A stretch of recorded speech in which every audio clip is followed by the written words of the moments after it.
Welcome to the Businesstalk podcast. I'm your host Deepak from India.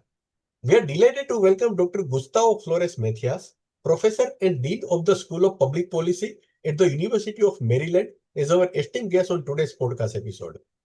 Previously, he was a professor of government and public policy at Cornell University, where he also held leadership roles as Associate Vice Provost for International Affairs, Senior Associate Dean at the James E. Brooks School of Public Policy, and Director of the Cornell's Latin American and Caribbean Studies Program. Dr. Gustavo research and teaching focuses on political and economic development in Latin America, with particular emphasis on democracy, inequality, and policing. His current research centers on three main areas: the militarization of law enforcement, elites' attitude towards inequality, and taxation and state capacity. He authored Contemporary State Building, Elite Taxation and Public Safety in Latin America, a study exploring how taxing elites can enhance both state fiscal capacity and public safety across the region. He also wrote After Neoliberalism, The Left and Economic Reforms in Latin America, exploring how party systems shape economic reforms, which won the Latin American Study Association Tomasini Award in 2014. Additionally, he edited The Political Economy of Taxation in Latin America, offering a comprehensive assessment of the political challenges to taxation across the region. In this episode, Dr. Gustavo explores the insights from his book, Contemporary State Building, Allied Taxation and Public Safety in Latin America, shedding light on the dynamics of state development and governance in the region. It's my pleasure to now welcome Dr. Gustavo Flores-Macías to the conversation. Dr. Gustavo, it's an honor and privilege to have you join us today. Thank you, Deepak. It's a real pleasure to be here with you. Thank you for the invitation. Thank you. Professor, your book argues that public safety crises create windows of opportunity for allied taxation. Could you explain how this crisis shifts the political calculus for government and elites? Certainly. I think, one of the motivations of the book is to really explore ways in which, elites in particular can shoulder a greater tax burden. And the point of departure is that no one likes to pay more in taxes. And across countries, most people believe that they already pay enough in taxes. And this is true among economic elites. The idea of these windows of opportunity is certain crises that make these additional taxes more palatable, that maybe in other times they wouldn't work, or that if in the absence of this window, in the absence of maybe a crisis, you wouldn't have this opportunity to increase the tax burden. So the book is really about how to leverage these opportunities, these so-called crises, let's say, to get elites to shoulder a greater tax burden, in many ways to address some of the concerns that elites have themselves. But the book is really lessons as to different arrangements in the Latin American context across countries. There were examples of success and examples of not so successful negotiations, or of failure, let's say, of governments trying to get economic elites to contribute more. And we have the full spectrum here, places in which elites did, places in which they didn't. And the book looks to explain why, especially the cases of success, why they happen. Very insightful. Professor, how do business-government linkages help overcome elite mistrust toward taxation, especially in countries with a history of corruption and weak accountability? Yeah, I think what you're saying about corruption and weak accountability is very important for these cases. And this is true in Latin America and other parts of the developing world. And there's a sense that in corrupt societies and where institutions are weak and there is low accountability, that it's very difficult to get people to pay taxes, because there's a sense that if others are not paying, why should I? But among elites, especially, there are other concerns about the money that they're paying into the tax coffers, into the system. And not only are they concerned about corruption, that is, their money going to the wrong hands, but they're also concerned about waste, and also concerned that the government might use their taxes for goals that elites don't necessarily care about. So the government business linkages become important to assuage elites or to help them understand the ways in which these tax revenue is used toward advancing the goals of elites. And by business elite or by business government linkages, what I have in mind, what the book is about, is these formal and informal connections between business and government that help assuage those concerns. They help elites understand that the money they're putting into the tax system is actually realizing the goals that they care about. Professor, many studies emphasize inequality or resource dependence in fiscal strengthening. How does your approach differ? And why is public safety a more decisive factor in allied taxation? Yeah, there's a literature that seeks to explain why some societies tax more than others, and resource dependence has become one of the hypotheses, at least, that suggests that in places where, let's say, oil-dependent economies or minerals, whether it's copper or gold or whatnot, that people tend to associate that mineral wealth with just more general wealth, that if the country's so wealthy, why should I pay more in taxes if we can then, the government can leverage that mineral wealth to provide public goods and services. So there's a literature out there that suggests this is a strong connection. But the reality is that in many parts of the developing world, resource dependence is not something that exists everywhere. So there are many countries that might not have that. And in Latin America, when one looks at, say, countries in Central America, places like El Salvador or Costa Rica, it's true that they're fairly biodiverse, but oil or natural gas, they're not main sources of revenue. So the book focuses then on, if not resource dependence, what else can explain the approach or the willingness of elites to pay more in taxes? And what I find is that crises, certain types of crises, and in the Latin American context, a crisis of public safety, became somewhat of a window of opportunity. It's a crisis that people cared about in general, but especially economic elites in particular, because their own personal livelihoods were being affected, their families, but also their businesses. So they had a real interest in doing something to address public safety. And this is why they became also more willing to pay a greater tax burden, but not automatically. It was clear, at least in the findings in the book, that there are certain conditions that need to be put into place to the way that one structures a tax, for example, to make these arrangements successful. Dr. Gustavo, could you walk us through one of your case studies, say Colombia or Mexico, and highlight how the government successfully implemented allied taxes during the security crisis? Absolutely. I think the case of Colombia is a very interesting one, and maybe one of the first in the region where these elite taxes were adopted and that they, I think, were adopted successfully. In 2002, President Álvaro Uribe was coming into office at a very difficult time for the country.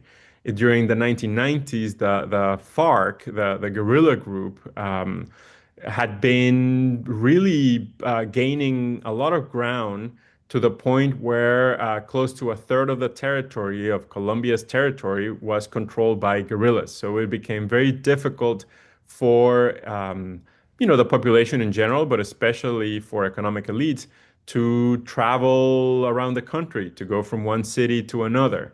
And there was a sense with the previous administration before Uribe that the government was really going out of its way to accommodate the FARC's demands, the guerrillas' demands, and that nothing was being accomplished. So President Uribe is elected. He comes into office in 2002. And one of the things he says is, we don't have the resources that we need to address the public safety situation. So we need to levy a tax on elites. And it was a wealth tax. So elites, the top group of elites. The government estimated their net worth and assessed a tax. And it wasn't that elites were happy to pay more in taxes, but I think they were really fed up with the current situation. And it really required governments and elites sitting down at the table and figuring out ways in which they could work together to not only increase the tax burden, but then with those resources, together decide how they were best spent. So there were these different formal mechanisms of collaboration. The president started involving elites, business elites into the cabinet, for example. So they became members of the cabinet. One became the secretary of the economy and the secretary of the treasury and so on. And with these mechanisms, then there were also formal meetings that would take place between the peak business associations and government representatives to discuss how these funds would be spent. And they also involved civil society organizations to make sure that there was some oversight so that the government wasn't just spending money freely or loosely. Again, these are contexts in which corruption is a big concern. So, given these different mechanisms, government and elites reach an agreement in which a wealth tax would be collected. And with that money, the government really started showing some results in addressing violent crime. So it started to make progress against the guerrilla, but also progress against violent crime more generally. And gradually, with these results, Colombians also became more willing to contribute more in taxes, especially the wealthiest Colombians. So this is a tax that at first was adopted very briefly, and that little by little, it had to go through different reapprovals through Congress, such that Congress had to, the tax would sunset, and then Congress would have to discuss it again and approve it again. So because it was working, I think Colombians became willing to approve this tax over and over. So it was in place for over a decade. And I think it's credited with bringing considerable funds that have made Colombia's public safety situation considerably better over time. Professor, what are the main political and social obstacles government face when trying to increase taxation on elites, and how can they be mitigated? This is a very important question, I think, because elites, even in the context of a public safety crisis, are not necessarily wanting to pay more in taxes. There's always a question of, well, why should I pay more if I already pay a lot? Maybe have other elites pay, or maybe have the middle class pay, or have a broader sector of society pay. So it's not a given that even in the context of very serious crises affecting, people are getting kidnapped, there's a lot of violent crime. Even in that context, elites may not be willing to pay in taxes. So, or more in taxes. It really requires collaboration between the government and elites, because the government needs to show that these obstacles that elites care about can be overcome. And again, these obstacles have to do with showing that the money will go toward, in this case, public safety, as opposed to maybe other government priorities that elites might not care about as much. And one good example is, say, education, public education. Even though the government has an interest in providing public education, and this in the long run might also contribute to addressing violent crime, in the short run, elites would just send their children to private schools. So it wasn't a big concern for elites. But the public safety situation was a big concern for elites. So they wanted to make sure that the money they were giving, additional money they were giving in taxes, would go to put additional police on the streets, to have just a more secure environment for them to, sort of carry on with their lives. So these types of obstacles, the mistrust that exists among elites, that the government will spend their money appropriately and effectively, is a key challenge that has to be overcome. And both the linkages between government and elites to assuage those concerns are important, but also the way that the taxes are structured, let's call it the institutional engineering of the tax, is important. Because if these taxes are open-ended, people are less willing to support them. So if they have a sunset provision, that is, if they expire after a set period of time, people are more willing to support them. If they involve monitoring mechanisms, perhaps involving civil society, they're also more willing to adopt them. So these are ways in which the way that tax is structured affects people's willingness to support the tax. For the most part, because these taxes were meant to affect the wealthiest sectors, the middle class and the lower class were perfectly happy to support this tax. But often it is the wealthiest elites that also have the connections in Congress that are able to lobby against the tax. So in some countries, like in El Salvador or in parts of Mexico or Costa Rica, it was a much more difficult proposition to convince legislators to adopt the tax. Latin America has a diverse set of political and economic context. Are there lessons from your research that are transferable to other developing regions facing similar challenges? I think so. It's true that many other parts of the developing world don't necessarily have the same levels of violent crime as in Latin America. Although there are places, if one looks at South Africa or the Philippines or parts of Indonesia, in which you do have high levels of violent crime. And within countries, sometimes there is considerable subnational variation, such that it may be that the average rate of homicides is relatively low, but in certain pockets, you do have violent crime being a concern. But regardless, I think that elites face many of the same incentives around the world, and especially in the developing world, in which corruption may be a common concern, and accountability and government institutions that are meant to fulfill an oversight role, these institutions can be fairly weak. So these are things that are common across the developing world. And elites are also not necessarily willing to pay more in taxes. This is true in the developing world, and it's true in the developed world as well. So this is worldwide. But I think there are certain takeaway points from the Latin American experience that are important, and one of them being the institutional architecture of the tax is important to elicit support. If one can show that there is, let's say that the tax money is well spent, this naturally generates a greater willingness to pay taxes. And this is true at all levels, not only among elites, but also among the middle class and the lower sectors.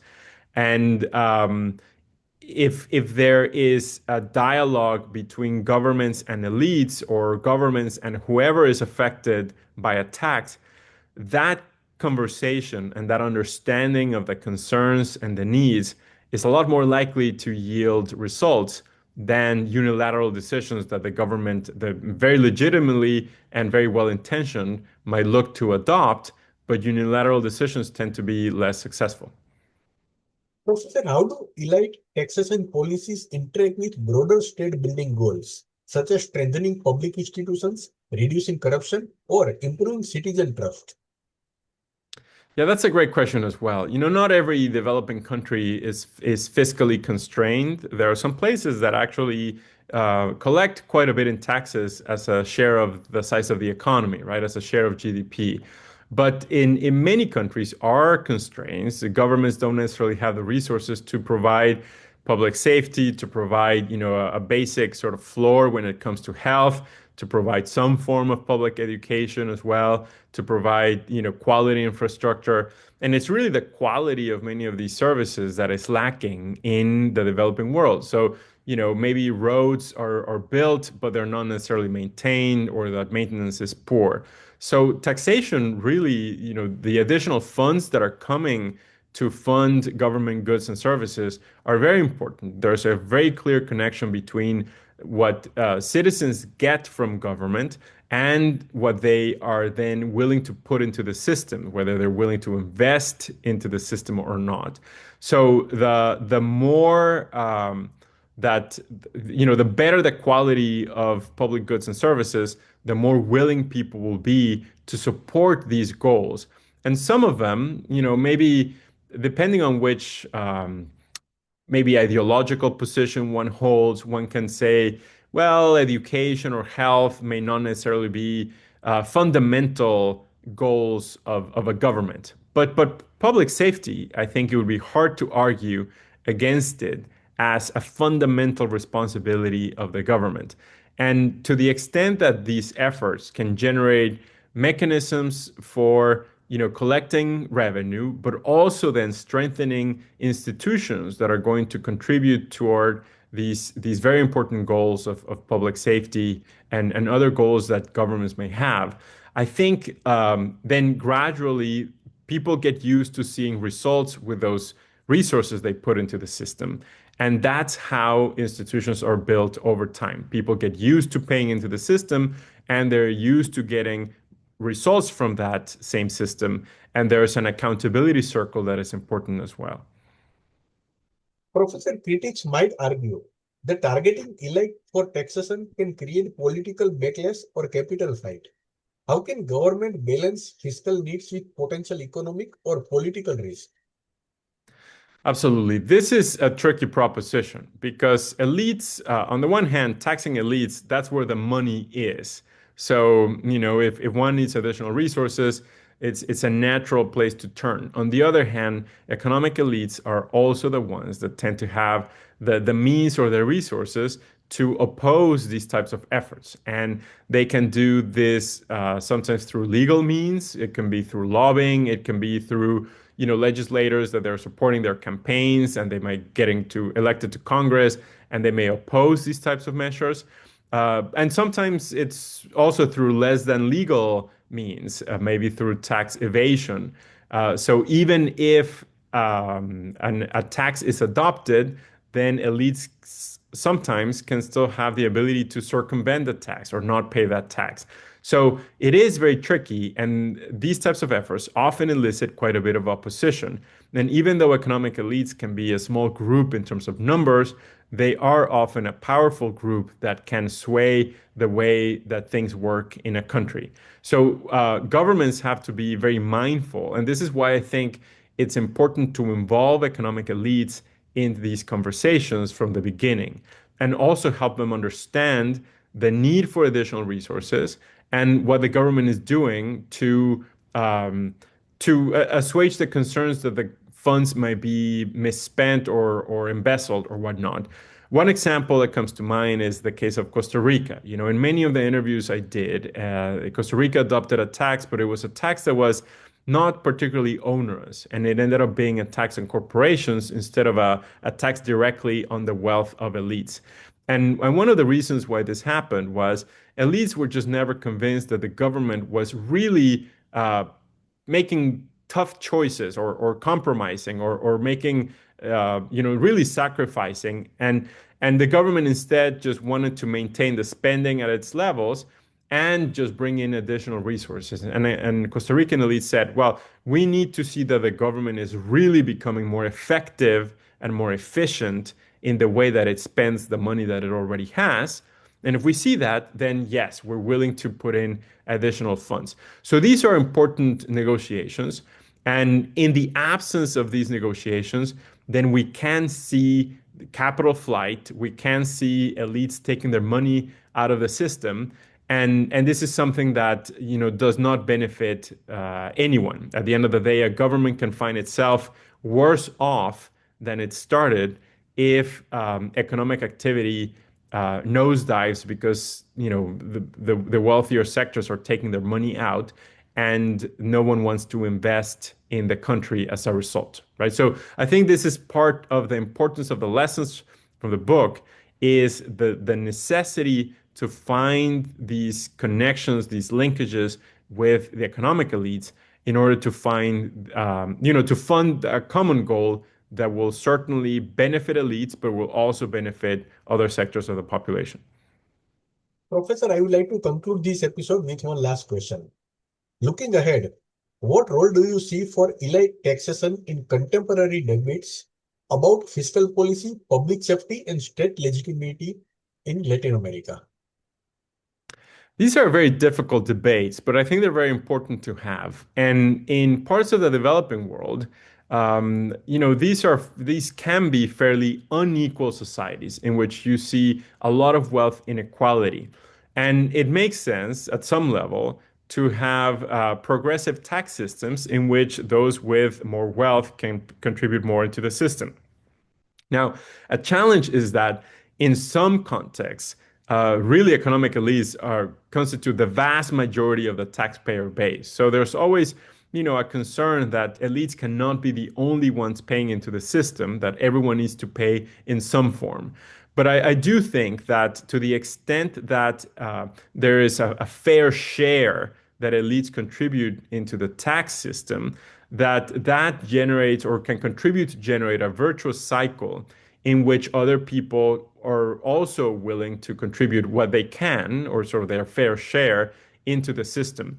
Now, a concern that emerges in this book is that in a context of democracy, in a liberal democracy, in which you have institutions that are mediating the relationship between the public and government, let's say Congress, and that also serve an oversight role, the way that some of these taxes were structured in Latin America, the concern was that elites were getting an outsized role in their ability to influence government. And the idea is not then, the concern is that you wouldn't have one person, one vote, but how much money do you have? And then based on that money, you can influence the government decisions disproportionately.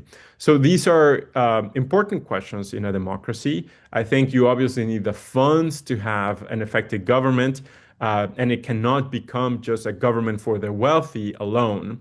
But it is important to also recognize that in order to make a difference and to address some of these emergencies, one has to go where the wealth is.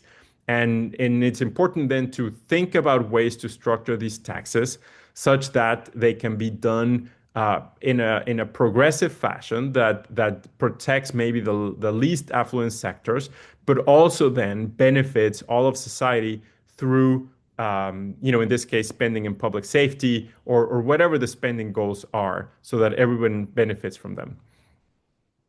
Thank you, Professor Gustavo Flores-Macías, for sharing your insights on contemporary state building and critical role of elite taxation in enhancing public safety across Latin America. Your research not only sheds light on the complex interplay between governments and economic elites, but also provides a practical blueprint for policymakers seeking to strengthen the state in context of institutional weakness and insecurity.